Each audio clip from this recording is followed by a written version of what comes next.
Hi, I'm going to go ahead and get started here. My name is Jessie Hill. I'm a professor at Case Western and also Associate Dean for Faculty Development and Research. And I'm going to be speaking today about the state of reproductive rights in Ohio and beyond. And thank you so much for coming to hear me talk at this early time in the morning. Reproductive rights is a major focus of my own research and scholarship and teaching and also litigation and advocacy. And so I'm always excited to talk about this subject. And it's particularly interesting for me to speak with a group of lawyers about this topic because there are so many interesting legal developments and complicated legal issues surrounding reproductive rights at the moment. So what I'm going to do, I'm going to probably talk for about 45 minutes and then leave a little time for questions. But I basically want to review some of the reproductive rights legislation that's being passed in Ohio and around the country in the past couple of years, and raise some of the, discuss some of the legal issues that are raised by them, constitutional issues that are raised by this sort of legislation, and what major cases and challenges are and are not out there. You know, a lot of people, I think, are sort of peripherally aware that there's a lot of movement on this front these days, but may not be completely aware of the real breadth of the legislative action out there. But like I said, I'll mention some of the litigation as well. And I have to say, you know, I've been, before I was teaching, I worked for a period of time with the National Office of the ACLU Reproductive Freedom Project, litigating challenges to state laws that violate or infringe reproductive rights. And when I started there, we really won a lot of cases. And that was in the late 90s, early 2000s.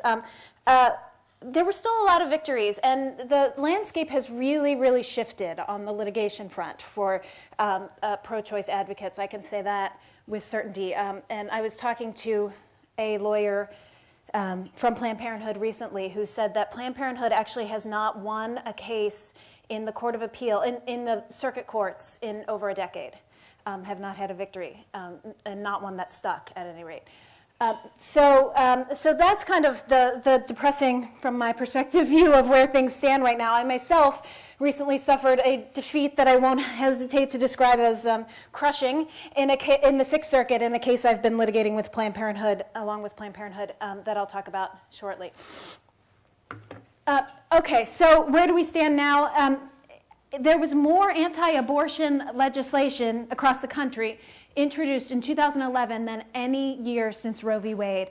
Over 90 laws were enacted restricting abortion rights. Actually, 92, I think, is the exact number. This year, in the first half of 2012, there have been about 39 new abortion restrictions. Not as high as in 2011, but higher than any other year since 2011, before 2011. You know, so there's a clear trend here in the past couple years, and I want to talk a little bit at the end about what I think is going on, why there's so much, speculate really, about why there's so much action on this front recently. I will say, you know, what's this sort of falling off of anti-abortion legislation in 2012? What would explain that? Probably just the fact that it's an election year, and although anti-abortion legislation often makes for good politics in an election year, there are some factors that pull in the other way, such as the fact that they tend to have shorter legislative sessions and more focus on kind of bread and butter budget type issues and other sort of fundamental programs to running government rather than social legislation in those election years. Many of the laws, but not all of them, but many of them that have been introduced or passed are blatantly unconstitutional. However, there haven't always been consistently challenges to these laws. Ohio, in particular, is by some measures one of the most hostile states to abortion rights.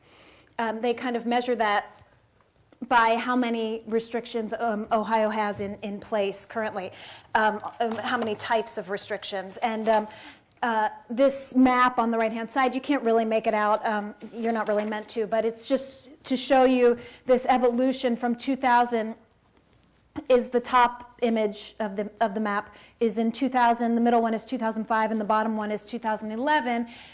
This is the Alan Guttmacher Institute's view of which states are friendly or supportive of abortion rights. Those are the white-colored states. In the middle ground, which are the light orange states, and then the dark orange are the hostile states. Ohio has stayed in the hostile category this whole time, but this kind of also demonstrates that the middle ground is shrinking and more states are moving into that hostile category. Recent legislative activity in Ohio, I'm going to mention what these laws are, and then because many of these laws are the types that have been passed in other states too, I'm not going to go into detail about all of them now. I will do that when I go through each slide. I'll talk more about the sort of what the legislation is and what the legal challenges are. But to give you an overview of what has happened in Ohio in the past couple of years, Ohio passed a post-viability abortion ban, which also included a requirement of viability testing. Since Ohio was actually one of the few states in the country that didn't have a or a relative minority anyway, of states that did not, until this year, have a ban on post-viability abortion, it's not terribly surprising that, or didn't have an enforced ban in any case, that it's not terribly surprising that that got passed. A ban on insurance for abortion in the Affordable Care Act exchanges. That's something that is explicitly permitted under the federal Affordable Care Act statute, and that states can adopt such bans, and Ohio did move quickly to adopt a ban, that no insurance can be offered for abortion through the health care exchange.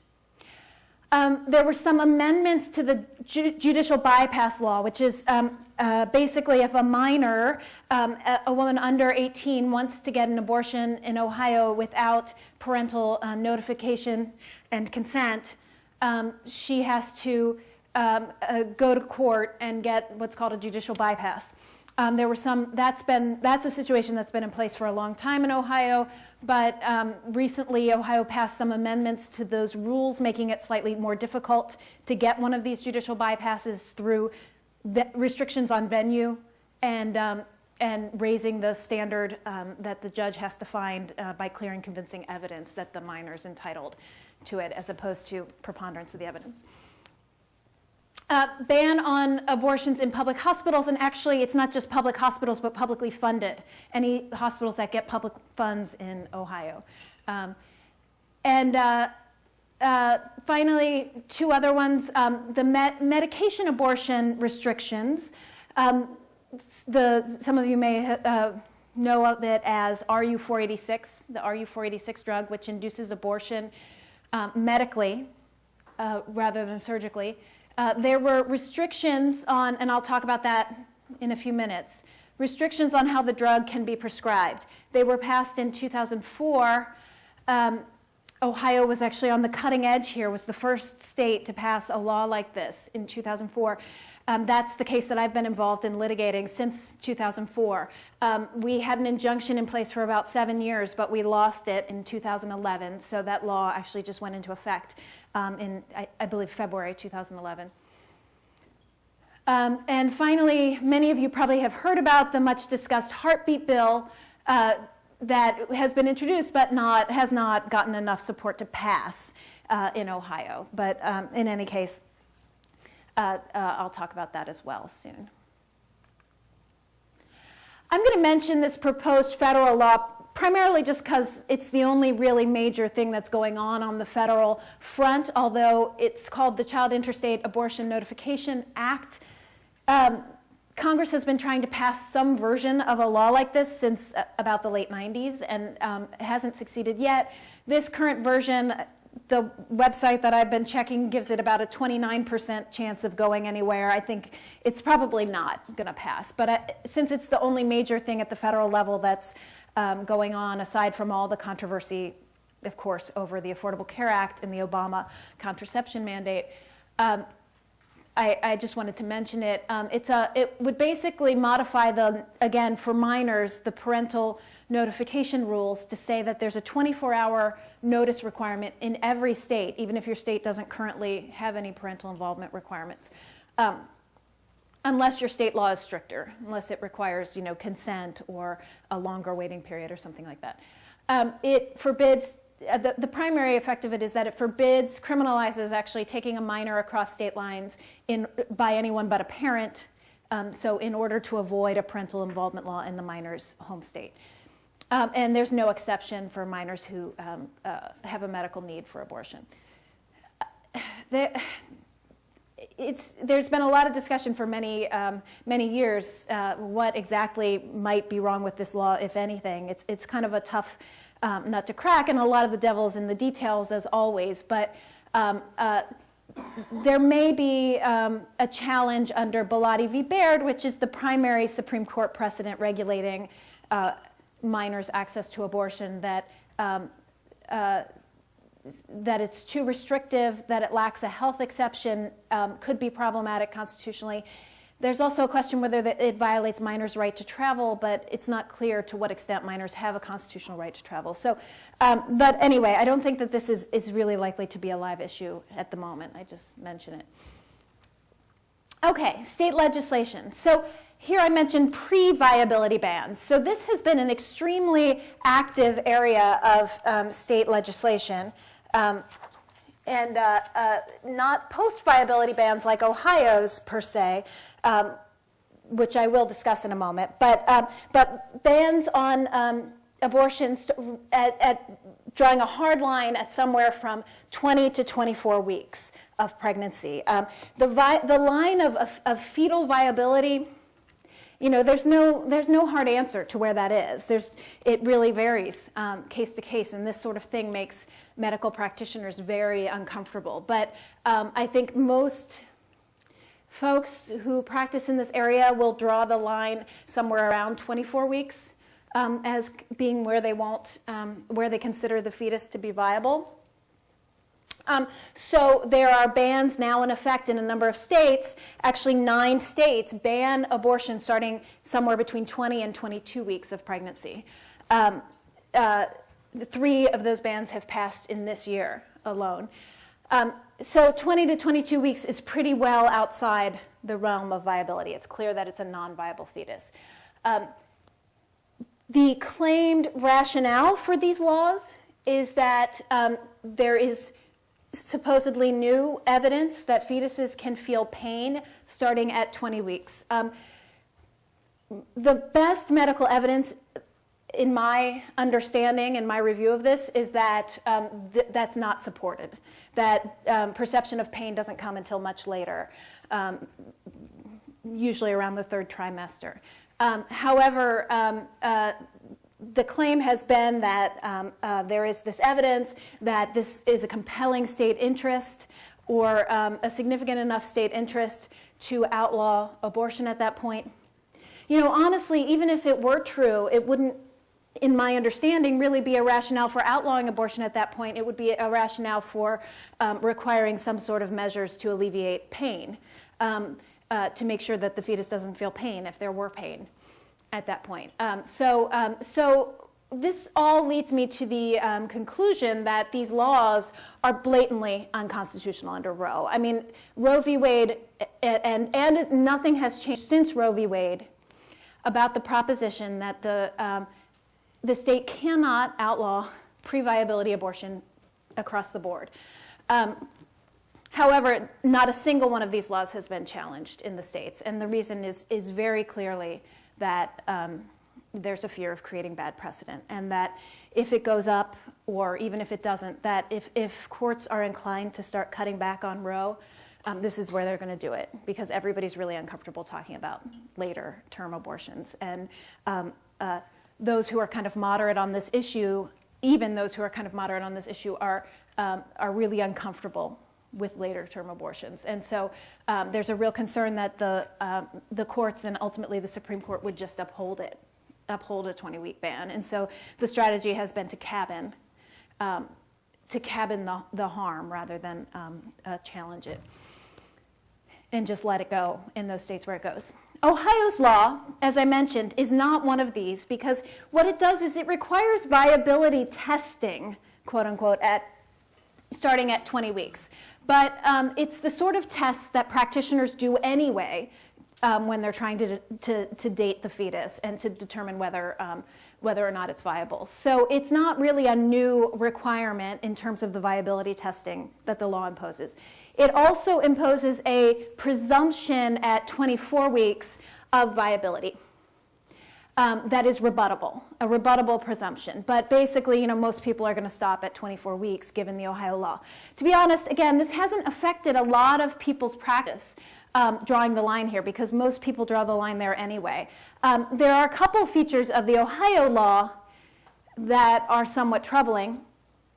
One, it has a very limited health exception for post-viability abortions. And under this very limited health exception, if you're going to go forward with a post-viability abortion, you have to have a second physician who is independent, not affiliated with you, certify the health indications, the medical indications for the abortion. And you also have to have a neonatologist available in the room to try to preserve the life of the fetus and to deliver the fetus in the manner that's most likely to result in it surviving. So this is really the folks that are really affected by this are the hospitals, who do handle those really difficult cases where there are severe either anomalies or health conditions on the part of the mother that do require later deliveries and that don't necessarily haven't in the past always followed those safeguards because they weren't required, wouldn't necessarily practice medicine in that way, in other words. The other thing about the Ohio law is that it explicitly excludes mental health indications for later term pregnancy termination. This exact piece of the law was challenged and struck down by the Sixth Circuit several years ago in an earlier version of Ohio's law. The Sixth Circuit held you can't exclude mental health as a health indication for an abortion, and again, so there's Sixth Circuit precedent directly on point saying Ohio's law is unconstitutional in this respect. No challenge has been brought. So it's in effect. Okay, again, something that there was a lot of talk about recently, constitutional personhood amendments, right, which by and large, when they've been proposed, they have said that from the moment of fertilization, the embryo, well, actually the zygote, right? The fertilized egg is a person. This is what the personhood movement is trying to get states to adopt in their constitutions as amendments. Enthusiasm seems to be waning for these among the personhood folks. The movement seems to be hitting some roadblocks. They suffered a crushing defeat in Mississippi, where it was widely expected that they were going to pass that personhood amendment. Similarly, the personhood organization tried to, there's a sort of group, national group, called Personhood America, I think. They tried to bring one of these amendments to Ohio to be on the ballot this year. Didn't even come close to getting the number of signatures they needed. So, I think that maybe there's some dying off of support for that. I think the recent defeats are part of the reason. They really, when these measures come up, they tend to result in a lot of infighting among pro-life groups because they're clearly unconstitutional. Again, under Roe v. Wade and every law since then, you simply cannot redefine where life begins and then use that as a means of, for example, outlawing abortion, which is really the point here. So they tend to cause a lot of infighting over whether or not this is really a wise strategy to try to pass one of these laws, which I think almost certainly would be universally struck down. I put in this category the Ohio heartbeat bill, although that was legislation and not a proposed state constitutional amendment.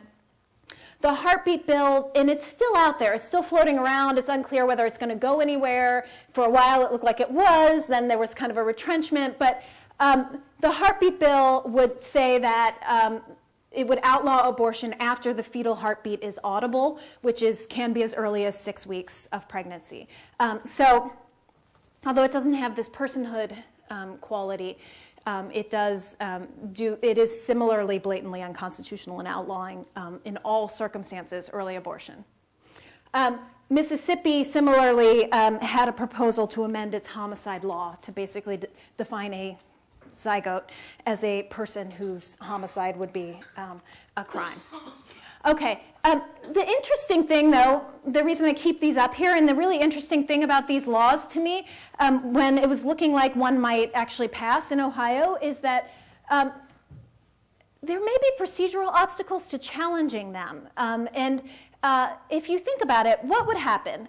Okay, so you talk about personhood, and imagine the Ohio Constitution adopts a provision saying, starting at fertilization, an egg is now a person, entitled. And actually, the Ohio one says, basically for purposes of the preamble to the Constitution and for purposes of the due process clause of the Constitution. So it really only modifies these two parts of the Constitution. Well, what does the intent of that seem to be? I mean, clearly it would imply that if a fetus is a person with due process, or an embryo, or a zygote, is a person with due process rights, then you cannot kill that person, right, legally. And they're sort of entitled to all of the protections of a person. And this is where pro-choice advocates support their view that these sort of personhood amendments would outlaw abortion. They would probably also outlaw a lot of methods of in vitro fertilization, which result in the destruction of embryos, and that they would also potentially outlaw certain forms of contraception, because it's not really, the science is not 100% clear, but it seems that at least some forms of contraception have a post-fertilization effect. Okay, but how do you go about bringing sort of a pre-enforcement challenge? I mean, sure. So if some prosecutor says, great, a zygote is a person, you had an abortion at 8 weeks, I am going to prosecute you and your doctor for murder. Okay, at that point you can raise Roe v. Wade as a defense, right, in your criminal prosecution. Look, federal law trumps this Ohio state constitutional amendment, and federal constitutional law trumps that, and I had a right to have an abortion, you can't prosecute me. Fine. But of course, most people don't want to wait until they're facing criminal prosecution to prove that this law is unconstitutional. If you want to bring a pre-enforcement challenge, exactly how do you do that, and who has standing? Because it's not clear, first of all, that whether these constitutional amendments are self-executing. Do they require some legislation to put them into effect? Or do they automatically amend state law somehow, have an effect on state law? And if they do, isn't it only by virtue of saying that, well, if a fetus is a person for purposes of the due process clause in the Ohio Constitution, then it must mean that if you prosecute people for murdering people, grown people, adult people, under the homicide statutes, then you are violating somehow their due process or equal protection rights if you don't also prosecute someone for murdering an embryo, right? I mean, so you kind of have to make these multiple steps to saying how exactly these personhood amendments would have the effect of outlawing abortion, and you really don't know for sure that anyone's going to interpret them that way until they do, right? So there are real standing and sort of ripeness questions around whether or not these laws could ever actually be challenged. So this is an interesting quirk in terms of and we can talk more about that. I don't know if that was confusing or not, but during the discussion. Okay, ultrasound. These are all the rage, ultrasound laws. So lots of states, I think about 21 states now have a requirement of performing and either showing or offering to show the ultrasound to the woman before an abortion. There was big controversy, you might have recalled, over the transabdominal versus transvaginal ultrasound. Some states, Texas and Oklahoma and Virginia, had proposed this ultrasound requirement that said that certain characteristics of the fetus have to be visible on the ultrasound. And what that meant was that it had to be a transvaginal ultrasound, not a transabdominal ultrasound for really early pregnancies, because that's the only way to see certain features in really early pregnancies is the transvaginal ultrasound, which is a significantly more invasive procedure than the transabdominal ultrasound. Another big trend is to require hearing of the heartbeat. A few states have done that. Along with the ultrasound, the woman has to be able to hear the heartbeat. This was actually a piece also of the Ohio heartbeat bill, is still in there. This is a separate piece of it. So there's the ban after the heartbeat can be heard. And then there's a second provision saying that the woman has to be able to hear the heartbeat before choosing an abortion. And there was talk at one point about proceeding just with the heartbeat, the informed consent, you have to hear the heartbeat, that part of the law, because they realized that the other part was going to get struck down if they passed it. So, so that's in there. It may or may not end up taking that form in Ohio. We don't currently have that requirement. These laws are really hard to challenge, and there haven't been any successful challenges to them. You know, as I'll begin talking about now and continue to mention, the Planned Parenthood v. Casey says, in terms of pre-viability regulations of abortion, as long as they don't pose an undue burden on the abortion right, they are okay. They're constitutional. And what constitutes an undue burden is not, it's a hazy concept. Many courts have interpreted it, though, as meaning that a regulation has to deter completely a large fraction of women from obtaining abortions, has to prevent a large fraction of women who are subject to the restriction from actually obtaining an abortion. Is the ultrasound going to do that? It strikes me as unlikely, right? And most people won't even try to make that claim. So the problem is a lot of these, for pro-choice advocates, is that a lot of these regulations just simply don't measure on the Planned Parenthood v. Casey scale. Providers or pro-choice advocates have tried to raise other kinds of challenge, equal protection, so you're only doing this for a certain type of procedure or a certain type of provider. Doesn't tend to fly either. Also, a compelled speech, which I'll talk about in a minute. But there's a Fifth Circuit case out of Texas, arose out of Texas, where they challenged the ultrasound requirement as being compelled speech under the First Amendment and the heartbeat as well. Compelled sort of ideological speech, and the court said, essentially, no, you know, there's plenty of discretion by the state to require informed consent by providers. And that's not compelled speech as long as it's relevant and it's truthful and non-misleading. And that truthful and non-misleading language actually comes from the Planned Parenthood v. Casey case, where the Supreme Court also upheld a much more benign informed consent requirement, basically saying as long as they're truthful and non-misleading, they're fine. Informed consent is informed consent, and it's not compelled speech. Okay. Bans affecting restrictions on, I should say, medication abortion. There are really two categories here, and these, like I said, are getting to be more popular too. There were 3 new restrictions this year across the country, 8 total. Ohio led the way in 2004 with its restrictions on mifepristone, also known as RU-486. And I just want to be clear, by the way, when I talk about medication abortion, there are 2 different kinds of drugs that are sometimes referred to as the morning after pill. There's the one that is actually a contraceptive that you have to take within 72 hours after unprotected sex, and that prevents pregnancy. It may have a post-fertilization effect, but it prevents implantation. That's not what we're talking about here. When I talk about medication abortion, I'm talking about the RU-486 drug, which was approved in 2000 for terminating an early pregnancy, and it actually terminates an existing pregnancy. Can be safely used up to 9 weeks, so only for early pregnancies.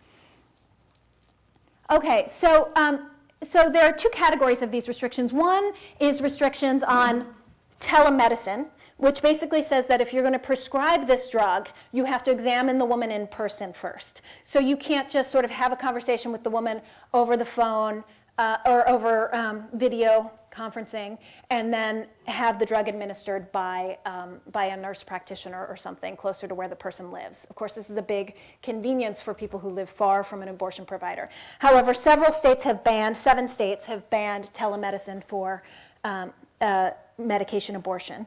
Actually, those 7 states are Arizona, Kansas, Nebraska, North Dakota, Oklahoma, South Dakota, and Tennessee. I mentioned specifically which states because they are all states that are fairly rural or have large swaths of rural geography and that are, at least in significant part, sparsely populated. So, okay, the other sort of restriction is the one that I have been involved in challenging in Ohio, which says that you have to follow the protocol for the drug, the drug protocol that was used when the FDA approved the drug and which is incorporated into the drug's labeling. That doesn't sound like a terrible idea, but with respect to mifepristone, that protocol was initiated again in the mid-90s, so decades ago, which is like centuries when you're talking about medical advances. And the discovery, it has long since been understood that it is not the best protocol for the drug, that you can actually give women 1/3 the dosage that was originally contemplated. So 3 times less dosage than the FDA protocol required. You can give women 3 times less medicine, and the drug is equally effective. And what's more, it's effective up until 9 weeks of pregnancy. The FDA protocol stops at 7 weeks. So this functions so as to make women ingest 3 times the medicine they need, these sorts of restrictions, like the one in Ohio. 3 times the medication that they need, which drives up the price significantly because the drug is quite expensive. And because of certain aspects of the approved protocol, they have to make 4 trips to their provider in order to have a medication abortion, which includes 1 informed consent counseling trip. And what's more, it's a total ban on medication abortion for women between 7 and 9 weeks of pregnancy, which, again, that's a pretty small window, but it's a significant window because a lot of women don't realize they're pregnant until 7, 8 weeks. So this law, actually, there have been successful challenges to similar laws in Oklahoma and North Dakota in the state courts. It's still at the trial court level, so we'll see whether those stick or not. But as I mentioned, the litigation is still ongoing in Ohio, but the Sixth Circuit just upheld this law in substantial part. Our arguments, 2 of our primary arguments were that this is an undue burden on abortion, early abortion, because, as I just mentioned, drives up the price, makes women ingest more medication than they need, makes her make 4 trips, and completely bans a safe medical option, forcing women to choose a surgical option between 7 and 9 weeks of pregnancy, even though there is a safe medical option there. I mean, and interestingly, again, the Sixth Circuit said, with respect to the bodily integrity claim, that there's no separate bodily integrity argument. Either you can make an undue burden argument under Planned Parenthood v. Casey, that this is unduly burdensome, which, again, although the Sixth Circuit did not explicitly say this, a lot of courts say means you have to show women are prevented from obtaining an abortion. But there's no separate bodily integrity interest here. And I think, so constitutional bodily integrity interest here, and I think that's really wrong. If you think of an analogy, let's say, you have a heart condition, and your doctor tells you, there are these 2 ways to treat this. We can do medicine, there's medication, or there's an invasive surgical option. And they're both equally safe and both equally effective. And the state comes in and says, sorry, we're just going to take the surgical option off the table. With no medical reason, right? No medical reason for taking that, take the medical option off the table. You now only can choose surgery for this condition. To say that there's no bodily integrity interest even implicated there, I find really troubling. And you may not win that case, right? But don't you at least have an interest? Isn't that kind of the definition of bodily integrity? But this is part of a bigger theme that we are seeing, which again is basically courts saying, look, the minute you say the word abortion, you are in the Casey Planned Parenthood framework. We have decided that you have no constitutional rights in this domain except the one that comes from Planned Parenthood v. Casey. And by the way, we've read Planned Parenthood v. Casey, and it's not a great case for you, right? So you're stuck with that, and it's not a great thing to be stuck with. Okay. Other legislation, counseling and waiting period laws. 2 states, this is very recent in the past year or two, 2 states have adopted 72-hour waiting periods, 3 days, between the time you get counseling and choosing the abortion. One of those states is South Dakota, which has only one abortion provider for the entire state. It's a doctor who drives in from another state once a week to perform abortions. So this is effectively at least a week waiting period.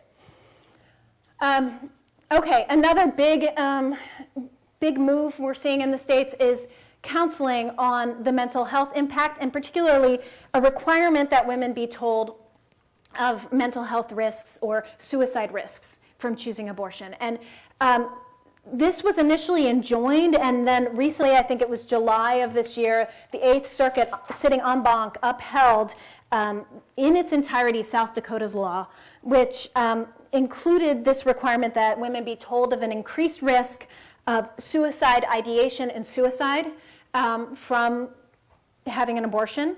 Although the 8th Circuit completely accepted the plaintiff's argument that there has never been a showing of a causal correlation between abortion and any suicide or mental health risks, the 8th Circuit said, well, risk doesn't necessarily mean causal relationship. And so you can be forced, because there is, in some studies, a statistical correlation, you can be required to be told that. That law also required women to be told that the abortion will terminate the life of a whole, separate, unique, living human being, that she has an existing relationship with the human being, and that the relationship enjoys protection under the U.S. Constitution and the laws of South Dakota, and that by having an abortion, her existing relationship and constitutional rights with respect to that person will be terminated. All of that upheld as again, under Casey, truthful, not misleading, and relevant. Again, plaintiffs have tried to bring coerced speech claims. They have failed miserably. The court will only look to Casey for these claims. And, by the way, I mean, just as a constitutional law person in general, I will observe that everybody is fleeing to the First Amendment right now. Every civil rights person who litigates in the constitutional domain, anyway, is trying to make a First Amendment free speech claim, make everything into a First Amendment free speech claim, because that is the only constitutional right that the Supreme Court and many of the circuit courts seem at all interested in enforcing. That's the only one you can still win.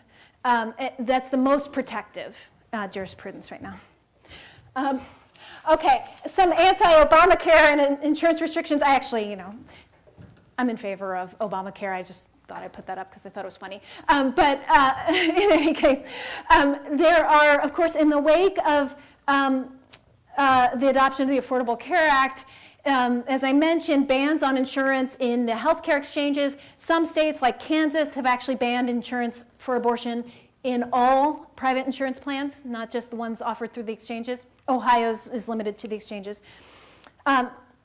A big increase in so-called conscience clauses or refusal clauses that allow individuals, companies, et cetera, to opt out of providing contraception, abortion. Interestingly, Arizona has just passed a law that tries to undermine, so the Obama administration, I'm sure everybody is aware, announced that everyone would be required, employers would be required to provide, or all insurers, would be required to provide insurance for contraception, and carved out an exception for insurance plans offered through religious employers, but the definition of religious employer was extremely narrow. And now the Obama administration has kind of taken a little bit of a step back from that and said, well, religious employers are going to have a year to comply, and we're going to probably offer, make insurers offer this plan, but not make employers pay for it, right? And so there's been this kind of attempt at compromise.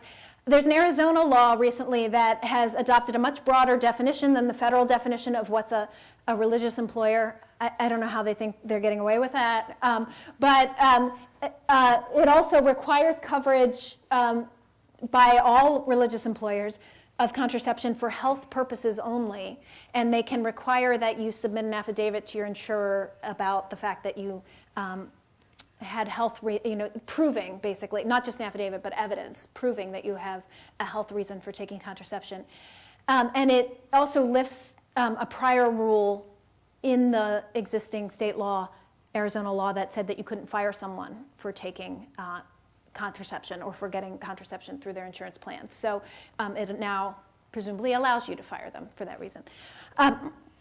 One other interesting feature of the Ohio ban on insurance exchanges is I think there's a real argument that this law is vulnerable because some of you, if you were paying attention, might remember that in 2011, Ohio voters adopted the Ohio Healthcare Freedom Amendment to the Ohio Constitution, which says no one in Ohio, no federal, state, or local law can force you to buy health care or prevent you from buying health care, nor can it force you to buy health insurance, nor prevent you from buying health insurance. And so the Ohio abortion insurance ban, after all, is a ban on buying health insurance and under Ohio law. And so given that we now have a provision in our state constitution that says you cannot be banned from buying insurance, health insurance, I don't know how much longer that restriction can actually survive in Ohio. Okay, finally, and I'll just mention these quickly. Again, many states have cut family planning funding in their budgets. However, some have started to restore funds for family planning. It's a little bit of a mixed bag. There's been some restriction targeting family planning providers and specifically Planned Parenthood. 8 states in 2011, 4 so far in 2012 have excluded certain family planning providers from their programs because they provide abortions. Again, these are basically almost all aimed at Planned Parenthood. There's some ongoing litigation in Texas where the legislature practically said Planned Parenthood by name when it said that you cannot get women's health funding if you are affiliated with or share a trademark or a name with an organization that provides abortions, which, although Planned Parenthood is the largest contraceptives family planning provider in the state of Texas, kicked them out of the program because they share the name Planned Parenthood with, of course, Planned Parenthoods that provide abortions.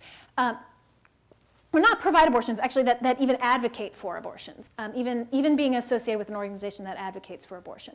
And the Planned Parenthood tried to challenge this under the First Amendment Free Speech Clause, surprise, surprise, and in this case, saying it was an unconstitutional condition requiring them to give up their right to advocate in a separate entity, right, for abortion rights in order for this other legally separate entity to receive family planning funds. The Fifth Circuit upheld the Texas restriction, saying, basically Texas can have a women's health program, and if they want to exclude abortion because they don't want to send the message, or exclude Planned Parenthood because they don't want to send the message that they approve of abortion, that is constitutionally acceptable.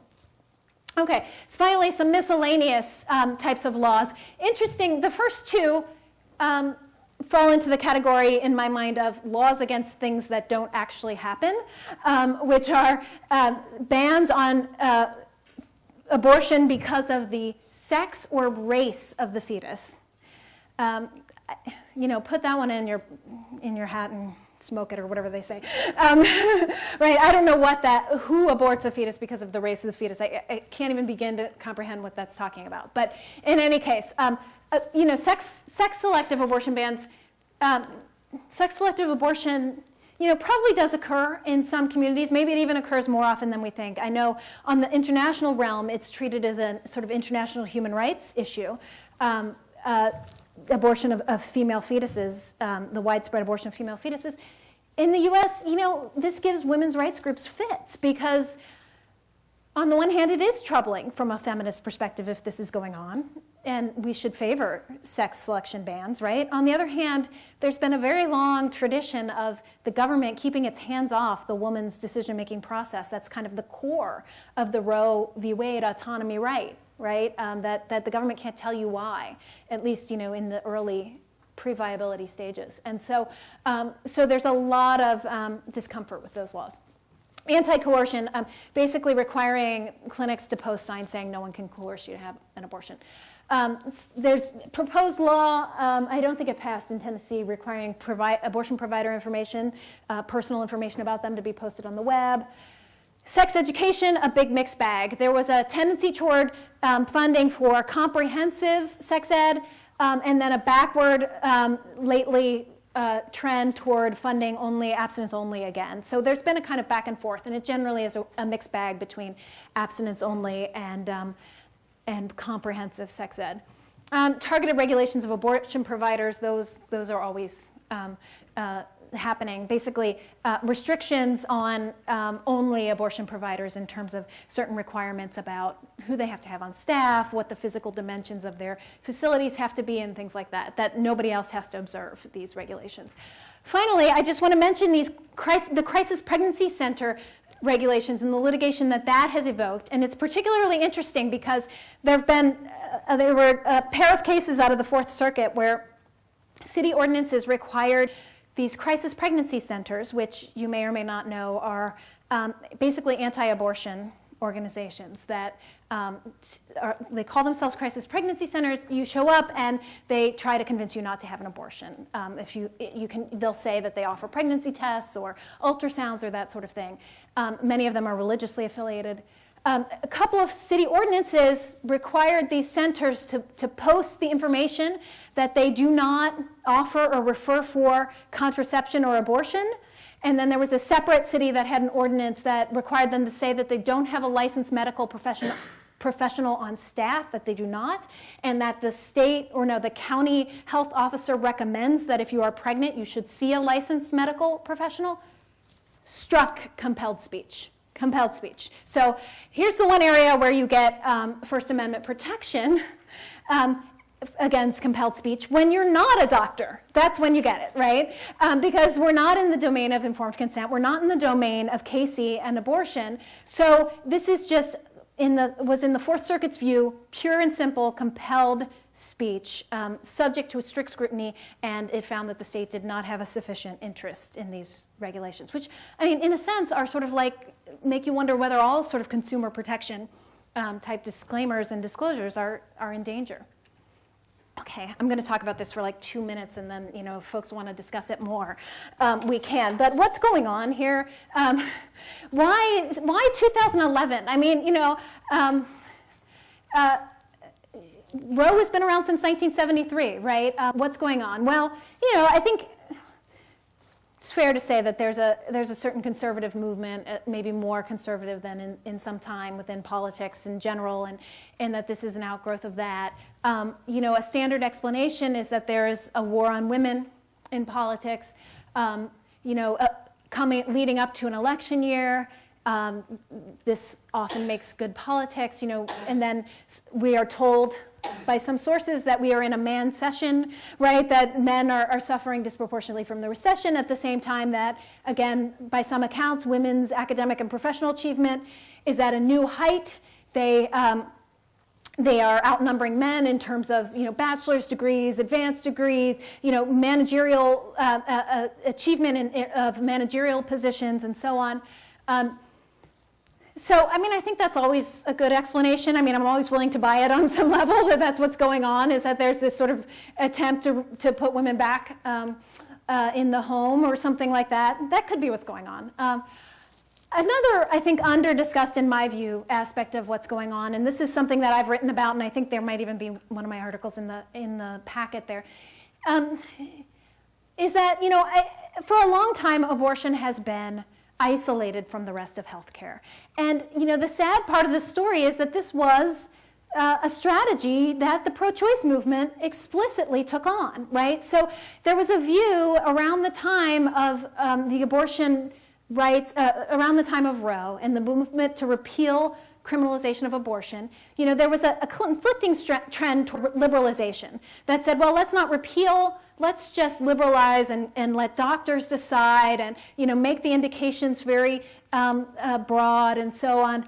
And women's rights advocates at the time, understandably, I mean, I don't mean to impugn anyone, understandably thought that this was problematic. Why are we giving a bunch of doctors at the time, mostly men, right, in this field, you know, control over our bodies to decide why and whether we should have abortions? You know, it should be repealed altogether, the abortion restrictions.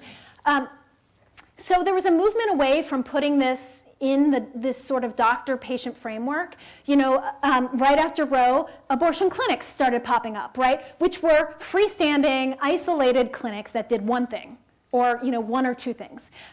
They were physically isolated from other healthcare institutions. They weren't put in the context of healthcare practices. I think that, you know, in some ways that move made a lot of sense, and it made a lot of sense at the time. Now I think it's coming back to haunt us because no one thinks abortion is healthcare. I mean, I mentioned that Ohio Healthcare Freedom Act amendment, sorry, I should say, that basically says you can't, you know, prevent anyone from purchasing health care or health insurance. Why isn't every abortion restriction in Ohio after that law now vulnerable to constitutional attack in Ohio? I'll tell you why, because no one thinks abortion is health care. And that is the understanding of the proponents of that amendment, and it may well fly, I don't know, in the courts. But, and you know, and I think we were partly having this debate also because all of a sudden, healthcare in America, which has always been very decentralized, is suddenly becoming more centralized with, again, the adoption of the Affordable Care Act and the sort of national level debates that have been happening around that, around saying, what is healthcare? Is contraception part of healthcare, or is it an attack on religious freedom? Or both, right? What is it? And suddenly having to say what is and is not healthcare. And I think that also, the last thing, I think that also relates to broader conversations we're having nationally around individual responsibility and what is true choice and what is true coercion. You know, when people are making choices with respect to their health care that are really free from coercion. Okay, so I will stop there though. That is the end of my slide presentation, and we've got about 10 minutes, so I'll see if we have any questions. Yes. Yes, you. You talked about the First Amendment, but you only really talked about free speech, not the Establishment Clause. I think enshrined in all of these abortion restrictions is the idea that abortion is murder. And religious groups, particularly in the religious right, believe that it's murder, but not all religions believe that. And in Judaism, for instance, there's a whole spectrum of opinion on what it is, but I think there's agreement that it's not murder. It's something less than murder, and it's always favored if there's a choice between the fetus and the mother, both life and health, and that includes mental health. So, you know, it's really not up to a law that says you can't have an abortion or you have to have harsh restrictions on abortion, because that pretty much enshrines a Christian doctrine and not a Jewish doctrine. I can't speak about other religions, but I can't imagine that all religions other than Judaism follow the Christian doctrine. Yeah. So I like this argument, but the Supreme Court does not. And I think, I mean, basically what they have said is just because a particular view enshrined in legislation happens to line up with some religions' doctrines or tenets doesn't make it an establishment of religion, because look, I mean, not every religion thinks Sunday should be a day of rest either, right? But the court upheld Sunday closing laws back in the McGowan versus Maryland case, and you know. So you know, and I think that there is some truth to the fact that some people oppose abortion for reasons that are not strictly religious, or feel this way about abortion for not strictly religious reasons. So you can't say every attempt to oppose abortion is inherently religious. You can't say that the legislature was purely motivated by religion, therefore there's no Establishment Clause challenge. I mean, I think the problem is that a lot of us have the intuition that that's exactly what's going on. But the problem is you can't prove it. And as long as the court can say there is some other reason not based in religion for opposing abortion or for enshrining these beliefs, it passes muster. Yeah. Yes. I hope you don't think this is a dumb question. No. But, Don't worry. but every time, obviously abortion is an issue that affects women. And, theoretically, they should be all opposed to candidates who, try to prescribe abortion. But why do you see a big high proportion of women at Romney, Ryan, and as well as Josh Mandel rallies? I mean, why do they like these jerks? I can't believe, they're trying to restrict their rights and they're supporting them. Okay, so do you have any opinions on why? Yeah, and I mean, I don't know that I'm necessarily in any better position to answer that particular question than anyone else. I don't know. I mean, I think that, certainly there are things that trump people's identity as a woman, that some people don't primarily identify with that. I think there's a lot of disconnect that goes on in people's minds. I mean, some of those same women are the women who, and I can tell you because I work closely with some clinics who are showing up in abortion clinics with their daughters or their, and saying, oh, but this is different, right? But we're not that kind of person, but here we really need it. So I don't know. I mean, I think there's a lot of cognitive dissonance that goes on. Some of it is religion, and people, feel that their religious beliefs should trump their identity as a woman, or they don't see this as a woman's issue. But I don't know. Those are just guesses. Do you want to speculate too? I was a little late this morning, and when I came in, I heard on NPR 5 young people on the campaign, 2 Republicans, 2 Democrats, and a Ron Paul supporter. And specifically in response to your question, the young woman Republican said on this issue that it was not her top priority. The economy is the priority because that trumps everything. We'll all be better if our economy is better. So she was specifically asked, do you agree with Romney's position on abortion? And she just evaded it and said it's the economy. Yeah. So if that's helpful at all. But I have a question. It's a little disconcerting to hear that all of these constitutional challenges are not being made because of concern of making bad precedent. I'm wondering, and it appears by your area of expertise that you might be tuned in to nationally. I mean, what's it going to take? At what point what's the tipping point when challenges start to be made? I mean, what has to be done until the point that it is an agreement, we've got to challenge this one? Is there anything that you can comment on that? Yeah, I mean, well, 2 things. I mean, first of all, if Obama gets a second term and by some act of God, a Republican appointee steps down, I think then there might be some room. But right, the way things stand now, so I think something like the heartbeat bill, if that does pass, it's still, I guess, in the mix.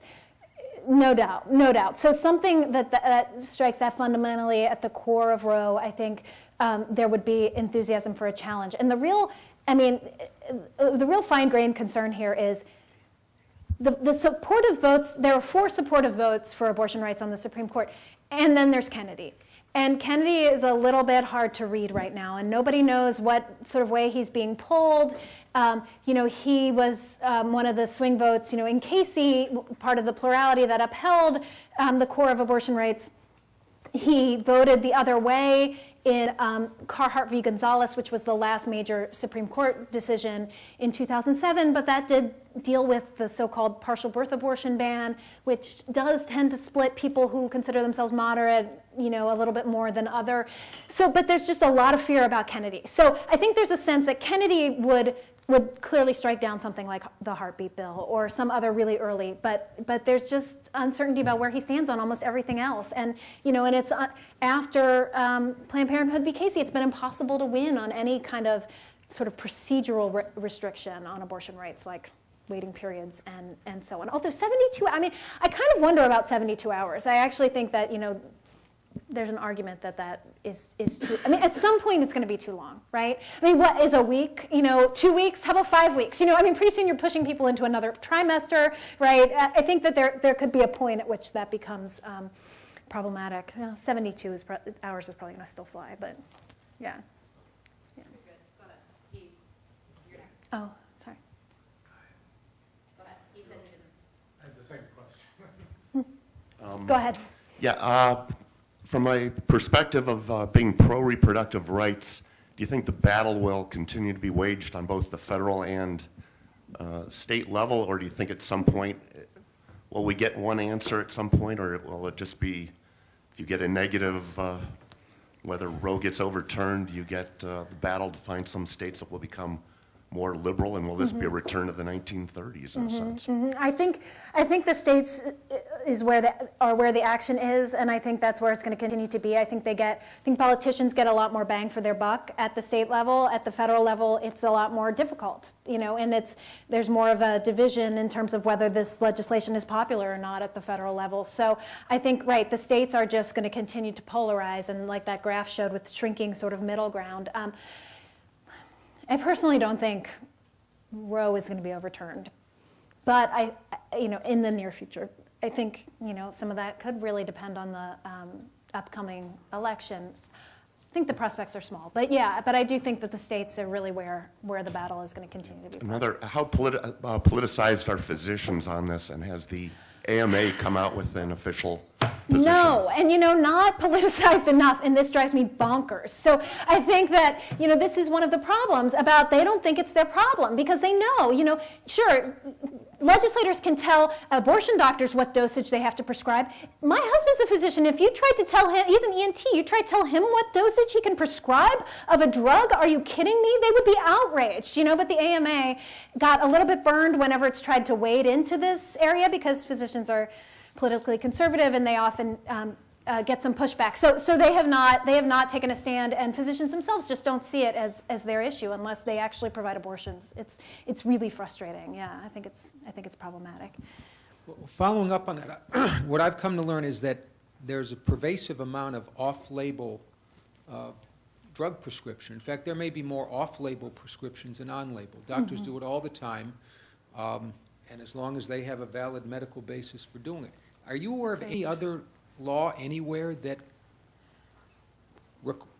prohibits off-label prescriptions? There are some anything else? states that do, and Ohio is one of them actually, that restricts off-label use of certain steroids, anabolic steroids, and certain weight loss drugs like something similar to like fen-phen or one of those types of drugs, like serious prescription weight loss drugs.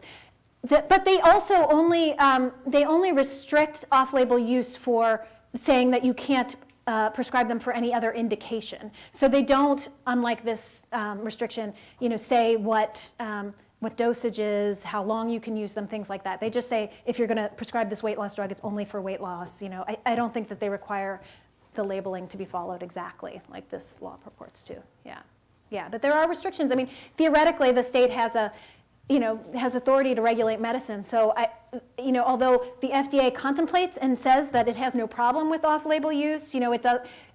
There's room for states to regulate the practice of medicine and to restrict it. But certainly, at least when you're talking about a drug that has these constitutional implications, it would seem that the state has to have at least an interest, right? An interest behind its restriction that should be able to pass some sort of muster. I'm being given the sign, so I'll stop there. Thank you very much for your questions and for listening.